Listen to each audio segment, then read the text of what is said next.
John? Just a couple of bad holes, and that was that. Yeah, I didn't hit any really bad shots, to be honest, but that's happens at the Open and on those holes. I was very pleased with the round. I felt like my game's been in a really good place. I felt like the results haven't necessarily been showing it, but came in not putting a whole lot of pressure on myself, just knowing that I like Opens, and if I'm stepping up and trusting what I've been doing, it's been really good performance the last couple days, which is always nice to draw off of. What happened on 8? I just had my face wide open, trying to ball above my feet on a really bad lie, trying to kind of flop cut an 8-iron. I feel like I'm as good as anybody at that shot, and I guess the hosel got there first. I'm not exactly sure, but that shakes you up a little bit. I've never hit one before, so it took me a couple holes to feel like I got my feet back under me. I was 9. There was no chance I was hitting anywhere near the heel, so I towed that one in the bunker, and then I was fine after that. John, Sorry, go right. John, just on the 17, there's obviously been a lot of talk about that this week. I wonder how you thought it played today. Yeah, today it was at a number where I felt like I could just put a wedge in the back of my stance on the back of a divot and just flight something, which is nice. The wind picks up, or tomorrow as it changes direction, I think, and is blowing harder and into us, it could become carnage. But it's fair. You have a big enough area to hit. The greens aren't surfaces that'll rip back. If you flight the ball the right way, you have to kind of hit a really nice shot. If you do, you get a good look at birdie. If you don't, you have a difficult par. So I actually think it's fair. I wouldn't necessarily put it in, the top 3 greatest short par 3s, but I think it's a really good one. Okay. And I think it'll be really exciting because not only do you have that hole, you have that and then 18 right afterwards that you have to hit 2 really, really nice tee shots. Do you ever have a moment walking down the fairway of I know how to do this, I've done this before, it's different from what we do at home?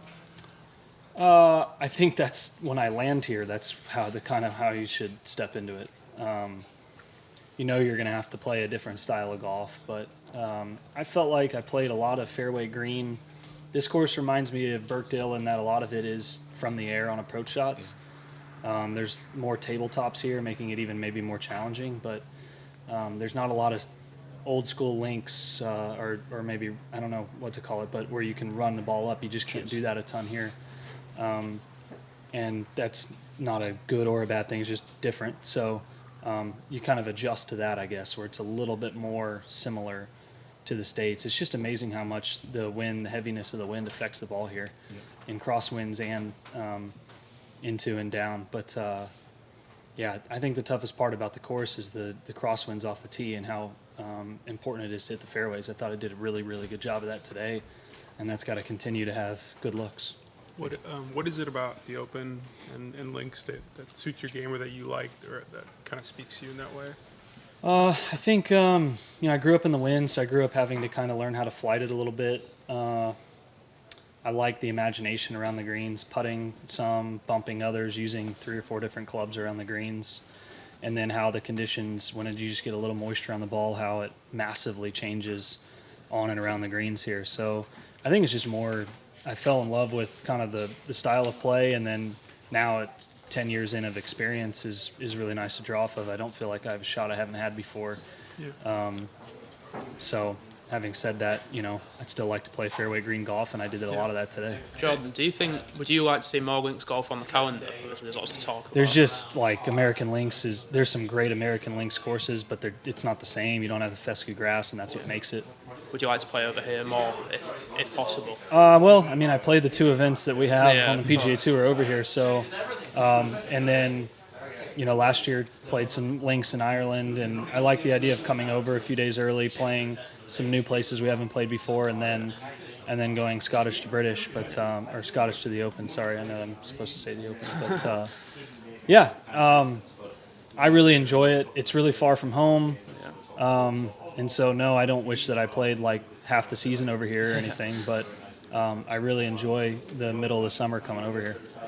John, you spoke about the similarity to Birkdale. Is that a good feeling for you?